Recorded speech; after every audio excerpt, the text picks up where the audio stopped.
Thanks very much, Gemma, for setting this up, and for Carrie-Anne for agreeing to give us this introduction to social value. As I'm sure everybody knows, it's becoming a bigger part of our lives as clients expect more and more social value delivery as part of contracts. The tricky bit, of course, is that no two contracts look the same and no two sets of requirements look the same. So it's great to have Carrie-Anne here to lead us through the jungle, because it's complicated. And there's all sorts of routes that can take you away from the main focus of what social value is all about. So I'm delighted that she's been able to join us, and delighted that we've got over 20 views so far and more coming in as I speak. So without further ado, Carrie-Anne, are you happy to begin the presentation? Yes, absolutely. I'll just let people know a little bit about me before I start. Some people who are on the call might already know me, and that would be lovely if that's the case. But I'm a social value consultant. I've been involved in social value for 15 years. I spent 10 years in private sector construction, working for Kia and Laing O'Rourke, and I've been consulting for 5 years. And in that 5 years in particular, I've spent time client side, in public sector, with contractors, with consultants, with supply chain, outside construction, in other sectors, working with charities and social enterprises and community interest companies around their social value as well. Anything from training on social value principles and things like that to bid support and strategy support. So I tend to meddle in most things connected to social value. And hopefully today I can share some information with you to try and demystify some of the things around the topic, and maybe put some things out there for you to think about in terms of how it should and could resonate with you.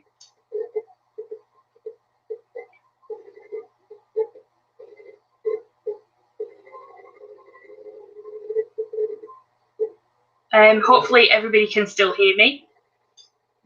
So I'm going to just go through a few topics today. So just going to talk a little bit about the social value journey, about some influencing policy and legislation, a little bit about the difference between sectors as well, which I think is pertinent for you guys in the types of roles that you play.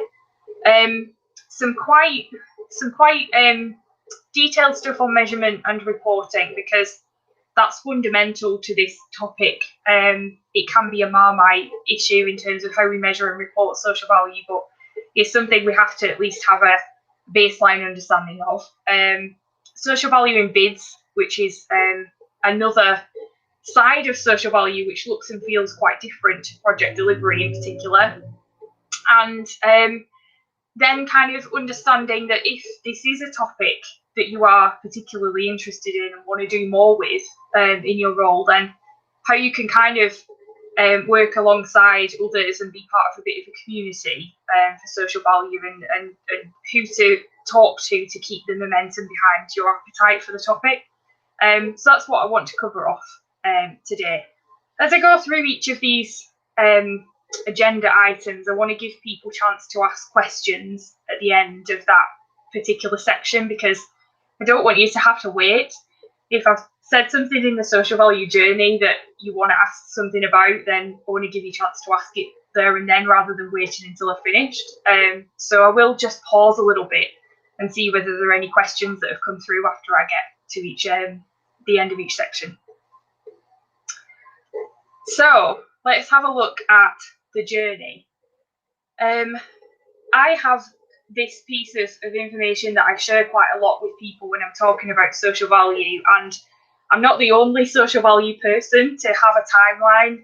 Others have them and talk about the journey that we've been on. And just to give you a little sense of comfort, I've seen a timeline that goes back around 2,000 years into mega history. So this one might feel like we've gone quite deep into history here, but it could be worse for you guys, so bear with me on it. The general kind of idea behind talking about the journey and understanding what's happened is to say this isn't new. So the ask and the requirement we have in 2021 is a is a product of all the activity, the positive and negative activity that's come before it. So, as early as, Charles Dickens' novels have we seen that people understand that the haves should be giving in some way to the have-nots, and that there is a difference in we have equality issues, and we always have. And because people started to behave a little bit better on the back of recognising the industry should do more for communities, we've even had a pocket in time where people would make money from distributing the charitable funds from wealthy people to the poorer people, and even managed to make themselves some profit along the way. So we can never get rid of our capitalist parts of society and the part of the bigger picture. But if we look at the kind of more recent activity, in the 1970s, around that time, there was a growing acknowledgement that we have a triple bottom line in business, that it's about more than profit. And because that was something that started to be part of the dialogue more and more, there was a trust element that the society and the communities looking at business trusted them to acknowledge that business was about more than profit. And in having that trust ethos, it meant that there was a big divide. Some people adhered to the good behaviour of going further than profit, and some people just didn't really give two hoots about more than profit. And so trust wasn't enough. And that led us to having a situation where businesses were expected to communicate what they were actually doing in some way. So tell us, what are you specifically doing about the fact that we have a triple bottom line? And this was kind of the tell me era. It was about, can you articulate a message on this agenda? And what we discovered was, again, we have a mix. So the people that were doing the right thing would talk to other people about it. And then some people in business would just lie. So they would just say they were doing things when they weren't, or they would doctor the information. So asking people to communicate on this thing wasn't enough again. So that led us to being in a position where we expected people to produce some accounts. So, write this down. Do you feel confident enough to write this down? So it's there forever.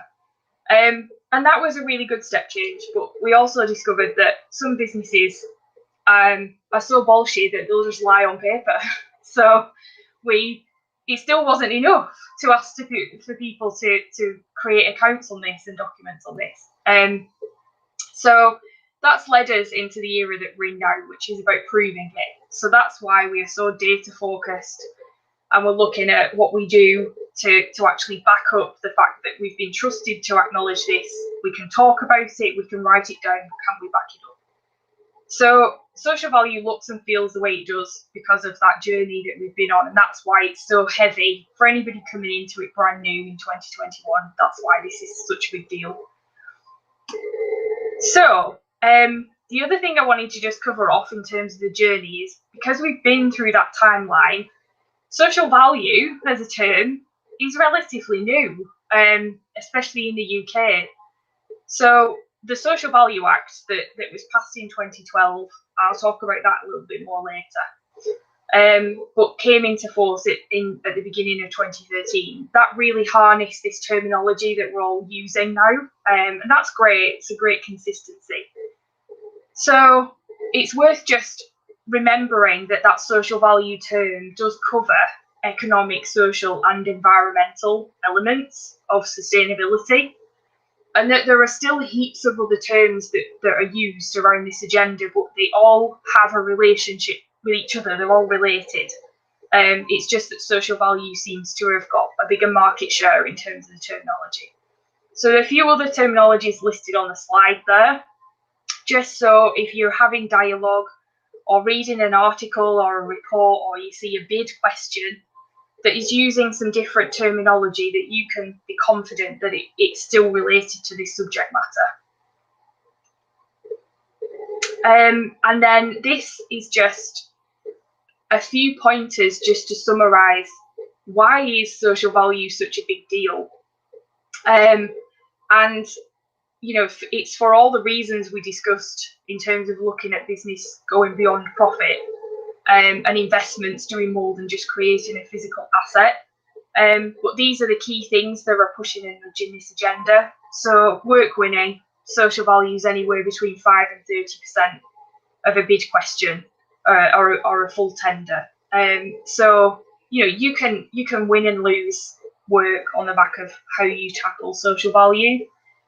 Staff retention, as we get younger people coming in and the millennial generation and people involved in that, it's just evidence upon evidence telling us that people like to work for nice businesses. People like to work for businesses that give back. Client perception, so you might not always have financial implications and things like that to your social value delivery, but essentially if you do this well, clients will start to like and trust you more, and you take pressure off them. And when we think about it, particularly in our sector, the work that we're doing a lot of the time ties right back to taxpayers' money, which is our money.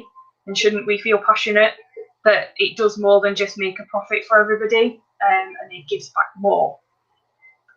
So that's the social value journey, just a very, very quick snapshot. Please let me know whether anybody has any burning comments or questions on that before I move on, if you could.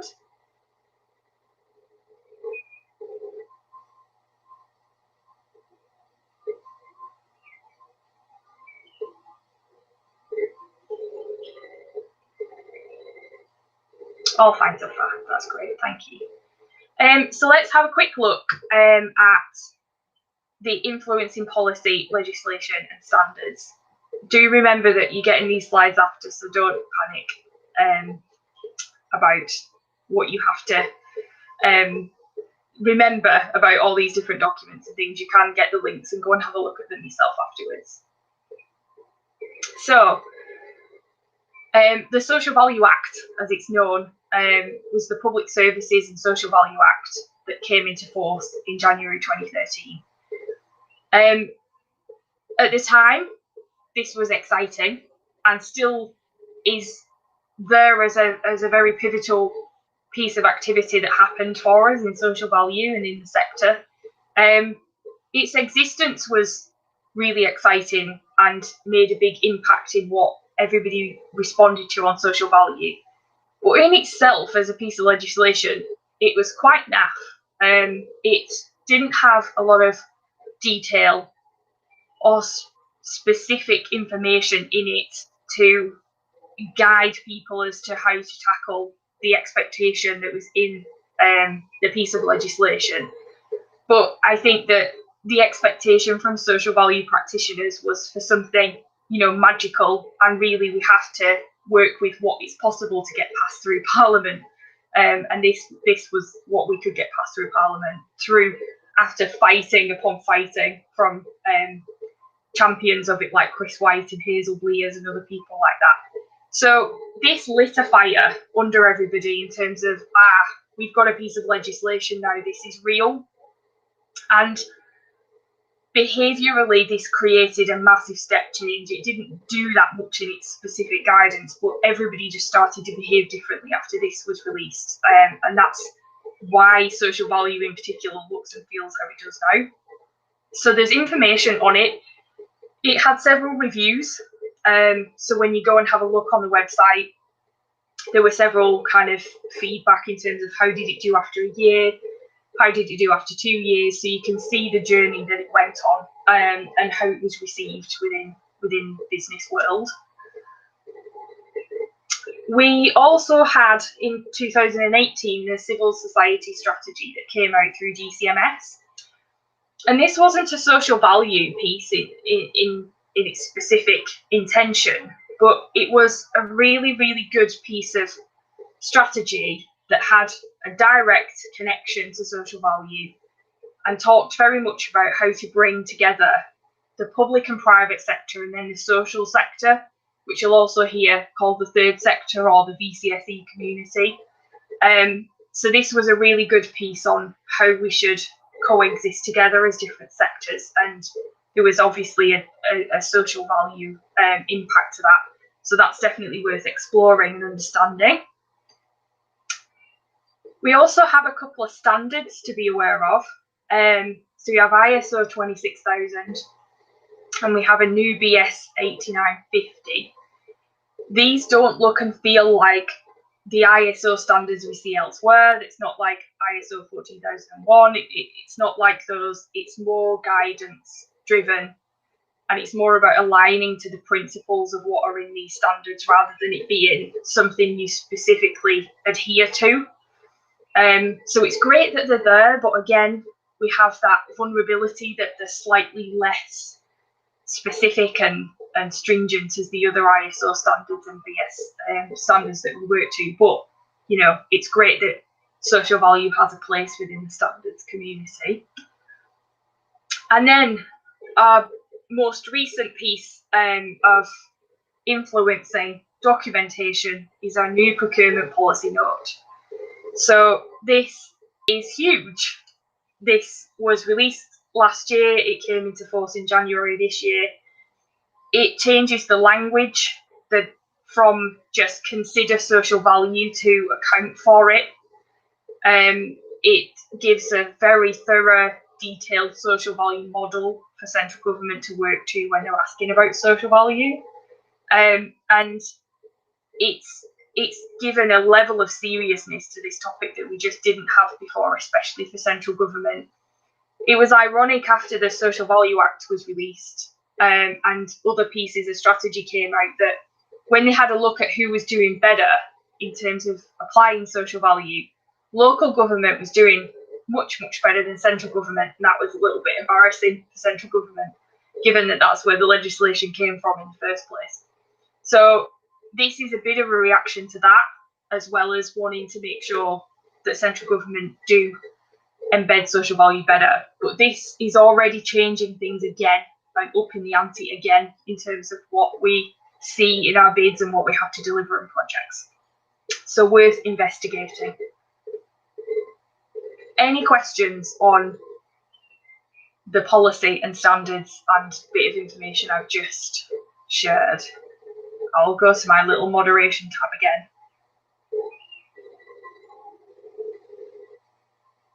Is social value only as good as it's monitored? I think, do you mean social value, is social value only good if it is monitored? Yes. No. So it's not about putting people in a position where if they don't have a way to monitor and measure social value, then that's not doing any good. It's about understanding that social value has become a differentiator across the piece for clients and businesses. And if you want to have the ability to use what you do in terms of social value activities as a differentiator for your business, you have to be able to quantify what it is you've done to prove it and demonstrate its value. So it's become far more than kind of just good intentions, and that is a negative thing sometimes, but it's a reality that we're living with, especially in construction and the built environment. So it is possible to do social value just out of the goodness of your heart without kind of dwelling too much on the measurement and monitoring, but you're better to place yourself in a position where you are measuring and monitoring things. It also allows you to make good decisions about what's next for you. It allows you to analyse data and strategize your approach for social value if you've got a bit more of an approach to it like that. So yeah, hopefully that answers your question. So let's have a look at a couple of sector nuances. I'm not going to dwell too much on this, but there is a really good report that the ICE and Useful Projects put out there that was about maximising social value for infrastructure projects. Now, the reason this big research piece and report was funded and produced is because there is an understanding that social value in construction gets a lot of press, and sometimes the application of the social value principles in infrastructure look and feel differently. Infrastructure projects are longer, have a bigger geography, don't look as nice as a new hospital or a new school sometimes, because they're connected to highways and rail and other sectors, and so it can be difficult to get that level of buy-in to what the value of those projects is from a social value point of view. So I flagged this up just to say, the challenge in infrastructure is very much connected to the scale of projects, in that if we're looking at best practice that's come from a pure construction discipline, we have to understand how it's scalable for infrastructure projects. This report that's available to you goes into that detail quite well and explains and articulates that quite well. So let's have a look at another report. This is a bit blurry, but I'll give you the links to these reports so you can have a look at the specific information in them. But this is a list essentially from a more construction-based report that was called From the Ground Up, that was put together by reaching out into the construction community, looking at case studies and interrogating social value in a lot of detail. And it came to light that within construction, because of how mature social value is, that we're in a position where the challenge is actually getting more of a focused set of outcomes in projects and actually understanding what the most relevant social value is for that client and that particular project, rather than any good activity counting as social value because anything goes. We're much more mature than that now, so it's interrogated differently and the expectations are different. So the challenge with construction starts to change slightly because we've done so much social value that clients are getting picky, and so they should. It should be relevant. But I thought the interesting thing was that these two reports happened, the ICE report and the From the Ground Up report both happened at a similar time, but they looked at two different parts of our industry. But one of the things that came through, this is back to the infrastructure-based report, is the top thing that was a challenge was a lack of understanding about what social value is, which is exactly the same as the top challenge in the construction report.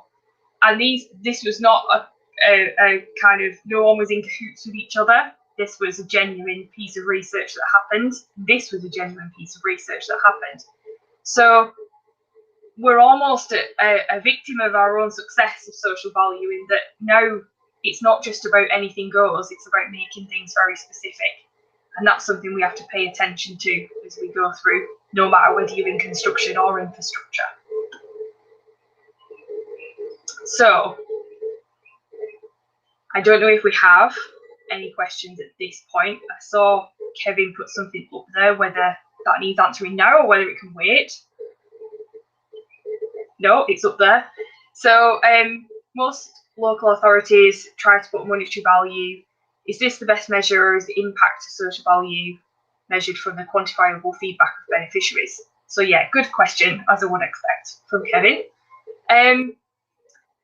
I think that we would all probably agree that to have beneficiary-based data on actual delivery is very, very valuable. But we would also probably have to agree that the strategy and the process and the infrastructure we would need to ensure we get non-subjective, good quality data back from all the beneficiaries that we engage with can be really, really difficult to do and really resource heavy to do. So the reason that local authorities default to using financial proxies to quantify social value is because those deal with the economic and fiscal impact of what happens, rather than the social and well-being impact on did that human being feel better. It was, did that human being earn more money and pay more tax? And for local authorities, it's sometimes easier for them to ask and track economic and fiscal impact around tax and national insurance and less service use. You know, there's data out there to say how much does it cost for an ambulance to come to your home or for a doctor's visit, all those other things. But we have no standard proxies for do human beings feel less isolated, more confident, more sure in their career. So it is better to get beneficiary-based data, but we don't have a slick enough approach for that right now for it to be accessible to all people procuring social value, and all sizes and types of businesses that might be expected to deliver that social value. So we're on a journey with it, but I think it's still recognised as a challenge, and we can't just rest on the economic and fiscal measures that we have. We have to think about how we will do more. So hopefully that answers Kevin's question, but I'm sure he'll tell me later if it's not. He'll email me or something. Okay, so measurement and monitoring. Let's tackle this. This is the very choppy sea of information that is out there for us on measurement and monitoring. Again, we're at the mercy of the fact that we as an industry are quite mature on this topic compared to others, and we've been doing a lot of stuff on this for a while. So let's have a look what it looks like. To keep it simple, I will go a little bit more into some detail around this, but to keep it simple, we need to think about outcomes. So this is the language we need to use. And when our clients are using this language to us, what do they mean? Well, they mean what was the effect of what we did. So if we did 10 of something, what was the actual effect of it? So this little image just kind of tells you, you know, this is cups of coffee. You can measure how many cups of coffee were purchased or drank. Does it tell you whether that coffee was good? Does it tell you whether that individual would have that coffee again? It doesn't. So we need to know whether the person drinking the coffee liked it or didn't. And that's where we need to be in terms of thinking about outcomes. Another way to think about this is apprenticeships. So we know apprenticeships is a big push and drive within social value. It's asked a lot within tenders. And if we say we're going to do 10 apprentices and that's what we capture and that's it, that's all we said, we'll do 10, we did 10. They're outputs. And if we want to tell a message around what the impact of those apprenticeships, the creation of those apprenticeships was, we need to understand what the outcomes were. So when an apprentice gets an opportunity, they're employed. So they're given a contract of employment, usually, not every time, but usually, in order to complete that apprenticeship. They're on a training course because they're on an apprenticeship, but that training course could be a level 2, a 3, a 4. It could be a degree apprentice. So the detail there is really important. And that individual previously was doing something else with their life before they became this apprentice. They were either unemployed or NEET or an ex-offender or in care, or they were actually in a senior role in another sector and wanted to retrain and come into our sector and have actually taken a step down. Or they worked for one contractor and have come across to another contractor. So they've not actually really moved. They're not earning any more or less money. The apprenticeship duration is still the same because they've just transferred their learning. So, you know, that's a fairly static experience for that individual, but they're probably slightly happier if they didn't like their previous employer. So these are the outcomes. So outputs are the number of apprentices or the number of cups of coffee, and the outcome is, well, what was the effect of that? What was the actual impact? So that's just to get us thinking in that way. And this explains a little bit more about quite the level of importance that comes with that outcome level of kind of focus on what you capture and the data that you get and the communication you use, because this is a cascade. This is a flow of an approach that you use to understanding what the impact and value is of your intervention. And if you stop at output, you can't get to impact and value. You just literally can't get there.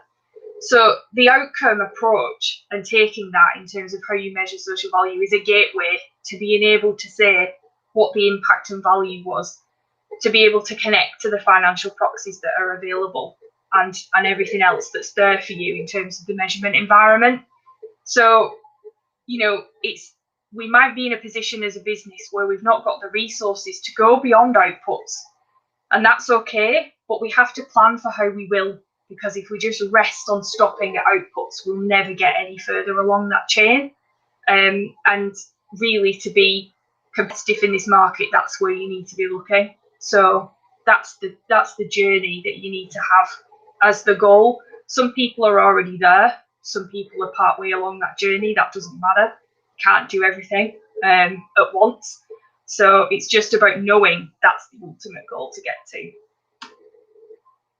So yeah, I'm going to hit you with some more information on this stuff. And you get to keep this slide and rethink about this after I've taken you through it. So, but I just want to demystify some of the things you might have heard about. So we've got 4 fundamental things in the measurement market. We have data sets right at the bottom of the pile. Data sets are where these financial proxies are. So recruiting an ex-offender is worth this much money. Training someone on a level 4 qualification is worth this much money. That information is in data sets, and data sets were created quite a while ago and they've been around for a long time, but they are repositories of data. They're clunky, they're not that user friendly, and we don't really have to worry about them anymore, because what we do have on top of that are data frameworks. So frameworks tend to be spreadsheet based tools, like interactive spreadsheets that allow you to access those data sets in a more controlled way. So that means we don't have to worry about finding whether we've chosen the right proxy number and things like that. It's pre-populated, it's simpler to use. Examples of a data framework is the National TOMS. Hopefully some people will have heard of that, and that will make that a bit clearer. We have methodologies that sit then around that. Methodologies are things like social return on investment, cost benefit analysis. The methodologies in this environment are there to make sure that we don't take the mick with how much we're claiming.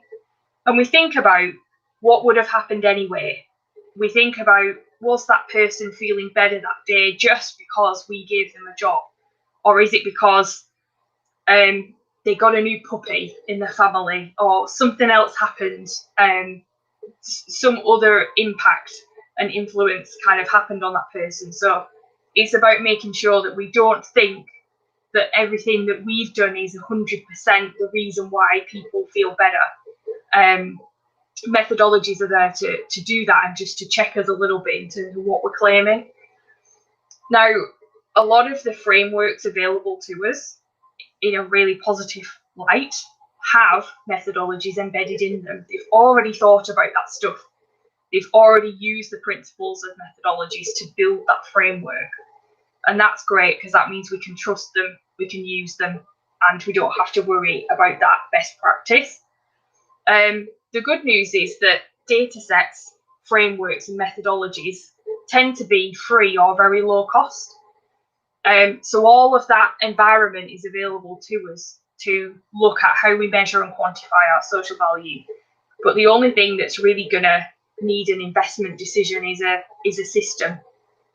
So a system is a software-based system that encompasses the data set, the framework, and the methodology into a one-stop shop, easy to use, simple interface, cloud-based, connected to apps, all that kind of stuff that just makes measurement life easier. And because they do all that, they're quite expensive, and it requires a significant investment decision to know which one of those is right for you, if any. So our data and measurement environment is complex. This is what it looks like. And you can't just go feet first into the measurement world without understanding how these different things work together and what it is you're actually looking to do. So hopefully that gives you some resource there to go back and think about. Someone's asked me if there's a platform I would recommend. I can just see that popped up. The short answer is no, there isn't, because I remain quite neutral as a consultant. And the reason for that is that you have to create a brief for what you want. That brief can be 3 lines of text or 3 pages of text. But before you know which tool to go to in the market, you have to know what it is you're trying to achieve from your measurement approach. And once you've got that, then that will narrow the market for you and point you in the direction of a particular tool or approach. But you can't just, there isn't one tool that is the best at the top of the tree. There one system, I should say, if I'm using my own terminology there. So they all do quite different things, and they're all quite nuanced in their own way. So we have to know what you want from your measurement approach before we know which tool you should use or which system you should use. So, a couple of bits of information that I wanted you to have on the slides. I'm not going to wax lyrical about this for you in the session, because you can read, you can go back and have a look. But we've got some trends in the UK. So TOMS has a major following. Lots of public sector clients use it. It's quite construction leaning in terms of within our industry. More kind of pure construction type clients and projects will easily be able to use TOMS. We have a bit of infrastructure nuance. So Network Rail actually have the Common Social Impact Framework that they developed with Symmetrica Jacobs, and use impact reporting to capture data for. Symmetrica and impact reporting are both systems, just to refer back to the other slide, but systems come with knowledgeable teams and people who help to develop strategies and approaches for other organisations as well. So that's kind of how that was created.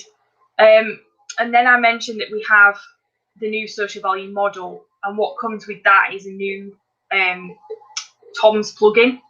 So there's a central government TOMS plugin that's coming, which will give us a specific set of measures that is just applicable to measuring the things within the new social value model. It still relates over to our existing TOMS that we have, it just recontextualizes them for us. So that's going to be something that's quite actively used. And I've just left you with a couple of bits on international and global trends that we might see and you might want to know about if your remit goes further than just here. So it's about the Sustainable Development Goals, which also are relevant to us here as well. ESG reporting, there's trends for that. And we've got the Social Value Bank in Australia, as well as here in the UK. So there are certain trends and things to be aware of in terms of what's happening with measurement. So that's just to give you a flavour for some of the things that are happening. I think we've had a few questions, so I wonder whether I need to answer some of these, and if I do, they will come up on the screen. Are the best outcomes those that benefit the business as well as the beneficiaries? Well, you should really try to be in a position where you can differentiate your corporate approach and what you're doing in reaction to what your clients want and need.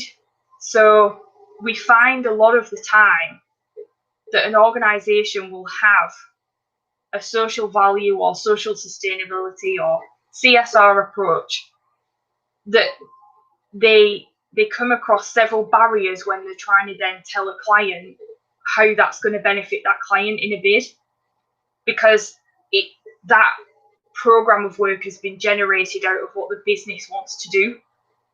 So that barrier that's caused when they're trying to put that into a work winning context can have a negative effect, because it means the business can change what they then choose to do because it didn't fit for work winning.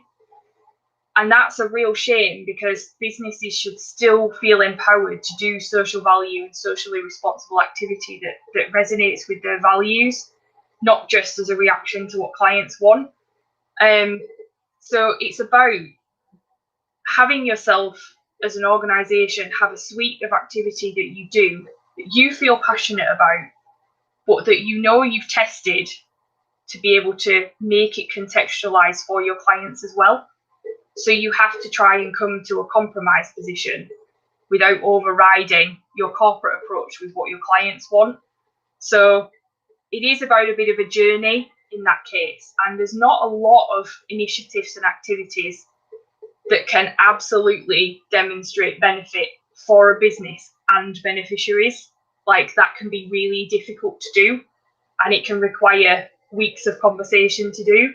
So it's better to try to create a bit of a balance and have activity that you do corporately that you know can resonate with clients, and also have client focused activity that is benefiting the beneficiaries that they're interested in you benefiting as well. That's probably not what we want to hear, because we probably want something that's an easier win than that, but in my experience, that's not easy to do.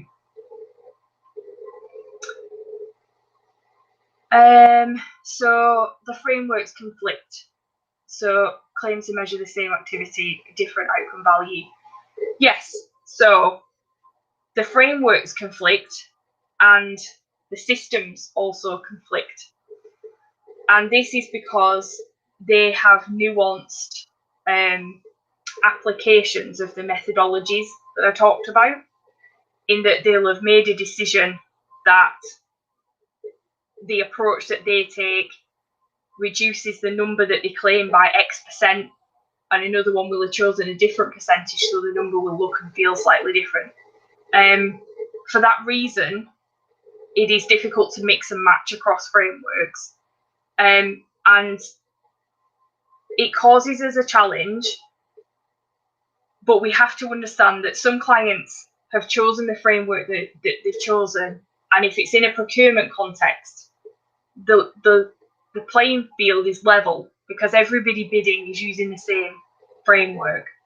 So just because in-house you might use a different framework that would have got you a bigger number, doesn't mean that the client is wrong in choosing the framework that they've chosen, as long as they let you use the same one or insist that you use the same one. And this is why you have to create a brief. If this is a decision you're trying to make as a business, what do we do? How do we measure our social value? Then you have to make that decision based on what your business is trying to achieve.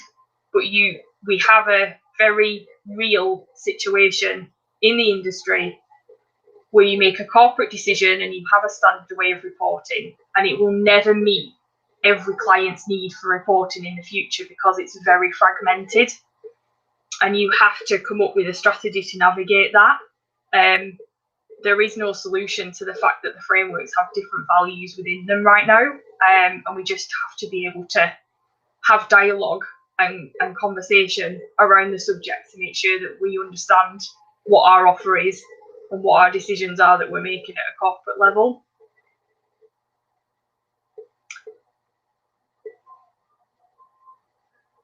So this is probably along the similar kind of similar theme. So they interpret data sets in strange ways. It's about how they apply the methodology. So there are a suite of impact metrics, attribution, displacement, substitution, all these other things that are about not overclaiming, and there isn't a set method for which percentage you apply where. So the different frameworks will have applied those impact metrics in different ways to justify their model and the way they do it, and their product that they've created. So it will look strange, but if you have questions about it, you should be able to ask Social Value Portal or the National Social Value Task Force or the hack team about that if you've got questions around how they've arrived at a number, because they should be able to explain that to you and tell you why. Okay, so we're back to social value in bids. So let's have a quick overview of this this kind of like parallel universe of social value. Social value in bidding looks and feels very different to what it does in delivery, and it's really challenging right now.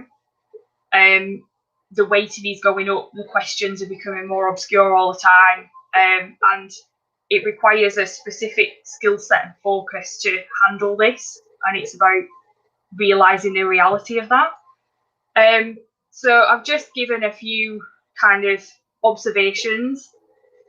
We have different kinds of questions and they all give us a different challenge.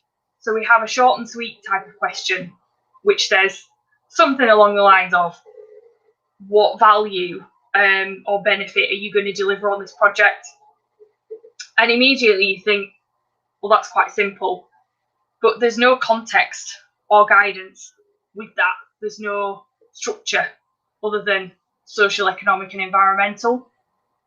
So it's so open-ended that how can you be sure that you've picked the right things to say because of the lack of structure? So it seems quite nice at the outset that you've got something that gives you some artistic license around what you want to put into that answer, but it also makes you really nervous of whether you've picked the right content. We've also got the epic question. So anybody that's responded to anything through Star Procure will see that we have an outcome-based offer of numbers, plus a method statement that's broken down into 4 sections. And this is a killer. Like, it's just easy to be losing the will to live answering something like this, because the amount of detail you have to go into and the amount of concentration on making sure your answer is compliant with all the specific criteria, this has kind of gone too far the other way. So, you know, that needs a lot of resource and a lot of consideration when it's quite possible to put an answer together, as we all do, but it's a big challenge, a question like that. We sometimes get the repeat, as I call it, where you've got 2 questions that look and feel very similar in the social value section.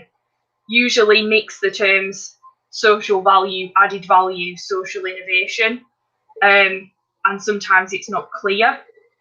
Never ever guess at what you think it means if it's strange and repetitive and ambiguous, because if you guess wrong, you will not score well. And if it's worth 20%, you could lose the bid because you've assumed something wrong. So always TQ if it looks strange or repetitive. And then we have the obscure question that refers us to section 5 of specification 3 of annex 4 of such and such a document. And you're so busy making sure that you're compliant with every specification requirement that's needed that you never really get to tell the client what it is that you're going to do. So that needs a lot of resource and focus and consideration when you put in an answer together. So these are the types of questions we get, and that's why social value in bidding is a parallel universe, because as you can see, this isn't what we would naturally want to tell the client, it's what we have to tell the client because of the procurement parameters that we're working in. We also then have to think about what it's like to be on the other side. So what is the client getting back? Some of us are better at writing than others, and that's okay, that's normal. And some responses that we get back from a scoring point of view are really easy to understand and absorb, and it's like reading a classic, Pride and Prejudice. It's a joy to receive and read and be part of. It's great. We also have responses where we know the bidder knows what they're talking about and they're passionate about the subject matter, but they've spent a lot of time telling us that rather than answering the question. So that can be frustrating because We know they know what they're saying, but they've not paid enough attention to the type of question you've been asked. And then we get something that is so hard to understand what the bidder is trying to tell you that you almost need an interpretation of it. It's just really obscure and choppy, and is usually where they're trying to retrofit their corporate approach into the question without trying to recalibrate what they can put on the page. So this diverse type of response leads to people scoring differently, regardless of how much they actually had in place to answer the question well. We also have different types of scorers. So let's think about the fact that we have happy scorer. Happy scorer wants you to score 9 or 10 out of 10. They want you to have nailed this answer. They want to see the structures right and to just give you the benefit of doubt wherever possible. And the better you do, the happier they are. And that's great if that's who you get. The doc type scorer is a subject matter expert. So if you have written something that is utter rubbish and completely fabricated and tenuous and woolly and full of filler words and endeavour words and things like that, then this person is going to see that a mile off, and that is going to affect how they view your response. That can be quite challenging, so you need to know who is scoring your answer if you can. And then we have grumpy, and grumpy doesn't want you to score well and wants you to trip up, and would rather someone have not scored an 8, a 9 or a 10 out of 10, and they'll go home happy if that's not happened. So let's always remember that there is a level of subjectivity, and these are the types of scorers that we can get. I'm just going to quickly breeze over this because I've noticed the time, but you'll get these slides, so you'll be able to have a look at this. This is about the infrastructure needed to deliver social value. It was a bit of a nice to have in my presentation, so people can come back to me and ask me some questions about this after, because you'll get my contact details. The social value club. So we have different types of people in our businesses. We have someone who is really into social value, sparkly unicorn, loves social value. I'm one of those people. There are other people like me as well. There is a type of person who would rather not volunteer and do stuff, and that's okay. You don't have to want to do this stuff, but we have to know that they're there in our businesses when we're trying to make offers for social value. And we also have a type 3 person who thinks that social value seems to be a bit out there and a bit wacky, and they know it's a thing, but they think if they ignore it, then it might go away and they might have to deal with it. And those people are quite nice to connect to and deal with, because they have the potential to become a sparkly unicorn, which is lovely. But we have to understand the level of buy-in and who is going to come into the club of social value and who absolutely doesn't want to be a member of the social value club. This is just a little bit of a thing to say, if you've ever segregated rubbish, had a low emission car, turned off the tap when you're brushing your teeth, worn a poppy, taken reusable bags to the supermarket, all this stuff is social value related stuff. And if you've ever done any of those things, then you potentially can be in the club and be part of the conversation of social value and engage with people and be part of the dialogue. So don't think just because you don't know a lot about social value or that you don't have a lot of experience that you're not part of a community of people who are into this topic. Because if you've done any of those things, you're already part way there on your journey, and that's lovely. I have put some slides on here for further reading because you get these slides after. So that's all useful bits of documents for you to go and have a look at, and I will take any more questions in the next few minutes.